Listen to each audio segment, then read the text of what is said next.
कारण निवड आमदारकी हा विषय नाही आहे. आमचे काही मुद्दे पण आहेत. दिव्यांगांचे बरोबर. मुद्दे आहे, शेतकऱ्यांचे आहे, मजुरांचे आहे, ज्या आमच्या विधवा भगिनी आहे, जो शेवटचा घटक आहे, कामगार आहे. हे काही मुद्द्यासोबत सगळी संक्षिप्त चर्चा झाल्यानंतर मग आपण समोर कसं जायचं, काय करायचं, या सगळ्या संदर्भात चर्चा झाल्यानंतर मग काय निर्णय आमचा आहे, तर ते चर्चा होऊ झाली पाहिजे ना. नमस्कार, मी संकेत आणि आपण पाहत आहात मुंबई आउटलुक. राज्यामध्ये विधान परिषदेच्या निवडणुकांच्या संदर्भामध्ये काही वेगळी राजकीय समीकरणं पाहायला मिळतील अशी शक्यता कालपर्यंत वर्तवली जात होती. आज दुपारपर्यंत वर्तवली जात होती. त्यामध्ये प्रहार जनशक्ती हा जो पक्ष आहे तो पक्ष शिंदेच्या शिवसेनेमध्ये विलीन होणार का, हा एक मोठा प्रश्न निर्माण झाला होता आणि त्यावरून वेगवेगळ्या चर्चा होत होत्या. परंतु प्रहार जनशक्तीचे अध्यक्ष बच्चूभाऊ कडू यांनी पत्रकार परिषद घेऊन हे स्पष्ट केलं की एका आमदारकीसाठी आम्ही आमचा पक्ष विलीन करणार नाही. आणि त्याच मुद्द्यावर बोलण्यासाठी प्रहार जनशक्ती पक्षाचे अध्यक्ष, शेतकरी नेते आणि त्यासोबतच दिव्यांगांचे आधारस्तंभ म्हणून ज्यांना महाराष्ट्र ओळखतो ते बच्चूभाऊ कडू आज आपल्यासोबत आहेत. भाऊ, मुंबई आउटलुकला वेळ दिला त्याबद्दल आभार, धन्यवाद आणि तुमचं स्वागत देखील. विलिनीकरणावरती चर्चा सुरू होती, तुम्ही नकार दिलेला आहे, काय कारण? आणि अजून काही असा नकार गिकारचा विषय नाही आहे, लक्षात घ्या. आपण काय म्हटलं, तर निवड आमदारकी हा विषय नाही आहे. आमचे काही मुद्दे पण आहेत. दिव्यांगांचे बरोबर. मुद्दे आहे, शेतकऱ्यांचे आहे, मजुरांचे आहे, ज्या आमच्या विधवा भगिनी आहे, जो शेवटचा घटक आहे, कामगार आहे. हे काही मुद्द्यासोबत सगळी संक्षिप्त चर्चा झाल्यानंतर मग आपण समोर कसं जायचं, काय करायचं, या सगळ्या संदर्भात चर्चा झाल्यानंतर मग काय निर्णय आमचा आहे, पहिले तर चर्चा होऊ झाली पाहिजे ना. चर्चा झाल्यानंतर मग आपण निर्णय घेऊ. बरं. परंतु ज्या पद्धतीने तुम्ही गेल्या काही वर्षांमध्ये आंदोलनं केलेली आहेत, म्हणजे तुम्ही बऱ्याच वर्षांपासून आंदोलन करत आहात, सामाजिक चळवळीतून तुम्ही पुढे आलेला आहात. परंतु गेल्या काही वर्षातली आंदोलनं बघता ही सरकारच्या विरोधातली आंदोलनही मोठ्या प्रमाणामध्ये आहेत. तर अशा पद्धतीने सरकारच्या विरोधात मग महायुती म्हटलं की शिंदेची शिवसेना हा देखील महायुतीचा किंवा सरकारचा एक भाग आहे. आता त्याच पक्षामध्ये तुम्ही जाण्याचा विचार करत आहात किंवा तसे चर्चा सुरू आहेत? कसं आहे, आंदोलन ही सरकारच्या विरोधात म्हटल्यापेक्षा ती शेतकरी, मजूर, दिव्यांगांसाठी होती. आपण हे लक्षात बरं. घेतलं पाहिजे. आता त्याला लोक म्हणतात सरकारच्या विरोधात होते, पण ते आंदोलन शेतकऱ्याची होती का नाही? ती बरोबर. दिव्यांगासाठी होती ना. म्हणून याचा अर्थ आपण असं आहे का, ज्या गोष्टी सरकारच्या नजरेतून सुटल्या तिथे आंदोलनाच्या माध्यमातून समोर आणावं लागतं. आणि ते काम आपण प्रामाणिकपणे केलं, समोरही करत राहू. बरं. शेतकऱ्यांच्या मुद्द्यांवरती चर्चा करायची झाली तर जून मध्ये म्हणजे गेल्या वर्षी तुम्ही आंदोलन केलं, मोठ्या संख्येने शेतकरी तिथे एकवटले होते आणि त्यानंतर राज्य सरकारने देखील असं म्हटलं की या अर्थसंकल्प म्हणजे पुढच्या अर्थसंकल्पामध्ये आम्ही हे सगळे निर्णय घेऊ. 2 लाखांपर्यंतचं कर्ज जे आहे ते माफ करण्यात आलेलं आहे राज्य सरकारकडून. आता त्यासाठी किती बजेट ठेवलाय ह्या संदर्भातला आकडा नाहीये, परंतु काय तुम्ही समाधानी आहात सरकारने बजेट सादर करताना ज्या काही घोषणा केल्या त्या संदर्भात?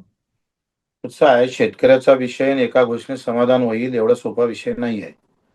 मला एक सांगा का, जे सरकार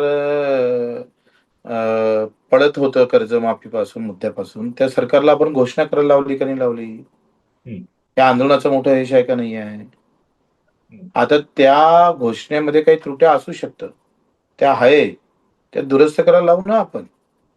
त्या प्रश्न असा आहे संदर्भात का हा. त्या संदर्भात सरकारशी काय चर्चा झाली आहे का पुन्हा एकदा, की काय दुरुस्त आणि करायला आपण पाहिजे हे किंवा काय? विषय जेव्हा आम्ही ह्या त्याच्यासाठी काही गोष्टी विधानसभेतून, विधान परिषदेतून मार्ग काढायला पाहिजे, तो निघाला नाही. हे दुर्दैव आहे. एवढे सगळे 2 अधिवेशन आमच्या आंदोलनानंतर झाले. पण मग आम्हाला अपेक्षा होत्या विरोधी पक्षातून किंवा सत्तेतल्या आमदारातून, तर त्यांनी हे किंतु परंतु कमी करायला पाहिजे होते कर्जमाफीतले. हे आम्ही रस्त्यावरची लढाई लढून घोषणा करायला लावतोय आणि केलेल्या घोषणामध्ये सुधारणा असावी याच्यासाठी अधिवेशनात करायला नको काही? म्हणजे विरोधी पक्षांनी त्या ताकदीने किंवा त्या पद्धतीने ते मुद्दे उचलले नाहीत असं म्हणायचं तुम्हाला?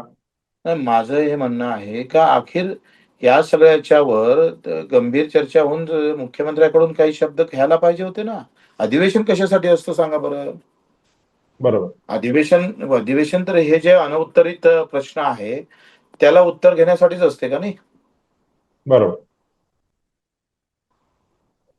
नाही, मग आता विधान परिषदेचा मार्ग तुमच्यासाठी तरी मोकळा झालेला दिसतोय, की तुम्ही शिवसेनेसोबत जाल आणि त्यानंतर तुम्हाला विधान परिषद मिळेल, तर त्या माध्यमातून तुम्ही ते प्रश्न आणखीन जोरकसपणे सभेमध्ये मांडू शकता, असं नाही वाटत का?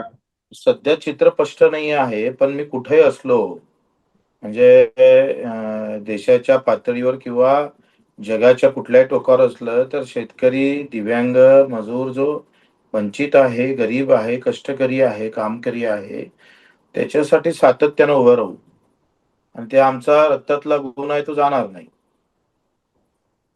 बर. दुसऱ्या बाजूने म्हणजे ज्यावेळी अशा चर्चा सुरू होत्या त्यावेळी शिवसेना म्हणजे शिंदेची जी शिवसेना आहे त्याच्यामधून देखील तुमच्या नावाला विरोध होता, अशा देखील बातम्या, अशा देखील चर्चा सुरू होत्या. कारण तुम्ही जरी असं म्हटलं की तुमची आंदोलनं ही शेतकऱ्यांसाठी होती, दिव्यांगांसाठी होती, तरी ती सरकारच्या विरोधात होती असंच काही लोकांचं म्हणणं आहे आणि त्यामुळे मग तुम्हाला पक्षामध्ये घेऊ नये असं देखील एक सूर शिवसेनेच्या शिंदेकडून त्या शिंदे गटाकडून उपस्थित करण्यात आला होता. असं कुठली मला वाटते प्रतिक्रिया टीव्हीवर आली नाही. हे मीडियानं दाखवलेला विषय आहे. सूत्राकडून आलेली माहिती आहे. हम्म. प्रत्यक्षात मला असं वाटतंय, एकही जण टीव्हीवर येऊन बोलला असं एकही चित्र नाही आहे.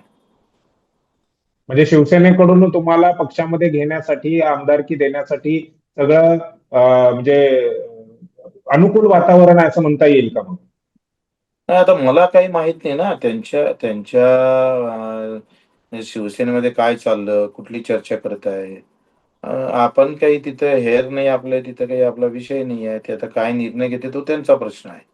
मी पत्रकार परिषद घेऊन मधून माझा जे काही विषय होता ते मी पत्रकार परिषदेच्या माध्यमातून देण्याचा प्रयत्न केला आणि मला असं वाटतं आता तो त्यांचा निर्णय आहे ना काय करण ते. तुम्ही तुमचे मुद्दे त्यांच्याबरोबर मांडल्यानंतर त्यांच्या काय प्रतिक्रिया आलेल्या आहेत? म्हणजे विशेष करून एकनाथ शिंदेची काय प्रतिक्रिया? नाही, अजून झालीच नाही ना चर्चा. बरं. दुसरं असं आहे की आता ह्या संदर्भामध्ये तुम्ही गेल्या बऱ्याच वर्षांपासून आंदोलन करत आहात आणि मुख्यमंत्री एकनाथ शिंदे जे आहेत ते सरकारचा एक भाग आहेत. पक्षांतर्गत जरी विरोध नाही असं जरी तुमचं म्हणणं असलं तरी देखील हे सगळे आंदोलन बघता तुम्हाला किती सोयीस्कर आहे त्या सरकारमध्ये जाणं आणि मग जे जे प्रश्न तुम्ही रस्त्यावर उचलत होता त्यात ते मार्गी लावणं?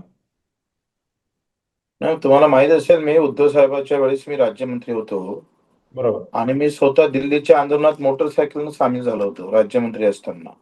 हम्म. देशातला पहिला राज्यमंत्री असेल कदाचित मी. बरोबर. हम्म. ठीक आहे, मग आता पुढे काय काय कधी चर्चा होणार, कधी वेळ दिलेला आहे एकनाथ शिंदे यांनी?